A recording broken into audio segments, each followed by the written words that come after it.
یہ دلیلیں نہیں ہیں. اور عوام یا جاہل لوگ اور باطل پرست لوگ ایسی ہی چیزوں کی بنیاد پر باطل کو دین اور حق سمجھ کر پکڑے ہوئے ہیں. اچھی طرح سمجھیے، شبہات یہ ہیں جن کی بنیاد پر ایمان بگڑ جاتا ہے. آدمی شرک کو برا سمجھ رہا ہے. ابھی دیکھیے جتنے بھی مسلمان اپنے آپ کو کہنے والے ہیں، کسی سے آپ کہیے کہ شرک کیا ہے اور شرک کتنا بڑا گناہ ہے، کوئی کہے گا کہ میں شرک کرنا پسند کرتا ہوں.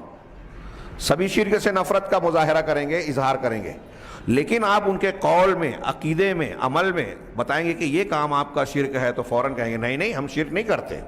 یہاں تک کہ جو قبروں کو سجدہ کر رہے ہیں، نظر و نیاز کر رہے ہیں، طواف کر رہے ہیں، کھلا شرک کر رہے ہیں، جب آپ ان سے بھی کہو گے تو وہ کہیں گے کہ ہم ان کو اللہ تھوڑی مانتے ہیں.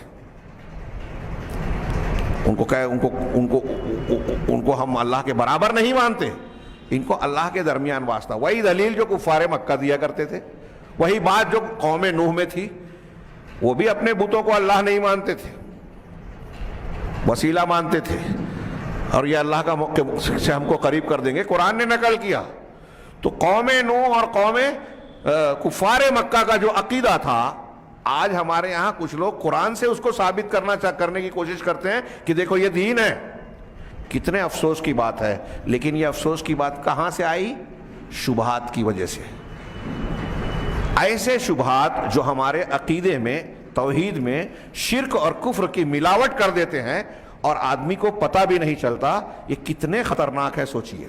اور آج ایمان اور اسلام کا دعویٰ کرنے والے، مسلمان کہلانے والے بہت بڑے طبقوں میں، بہت سے مسلک کے ماننے والے لوگوں میں ایسے شبہات عام ہیں.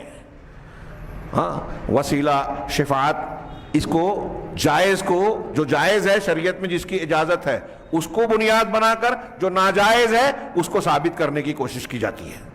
نتیجے میں مسلمان بھی کہہ رہے ہیں اپنے آپ کو اللہ تبارک و تعالیٰ کا ماننے والا، قرآن و حدیث کا ماننے والا، رسول سے محبت کرنے والا، لیکن ان سب کے باوجود ان چیزوں کا ارتکاب کرتے ہیں جس کو اللہ نے، رسول نے منع کیا. کیوں؟ شبہات کی وجہ سے. تو میں یہ عرض کرنا چاہتا ہوں، آج ہم جو اس نئے کتابچے کا آغاز کر رہے ہیں کتنی اہمیت کی حامل چیز ہے.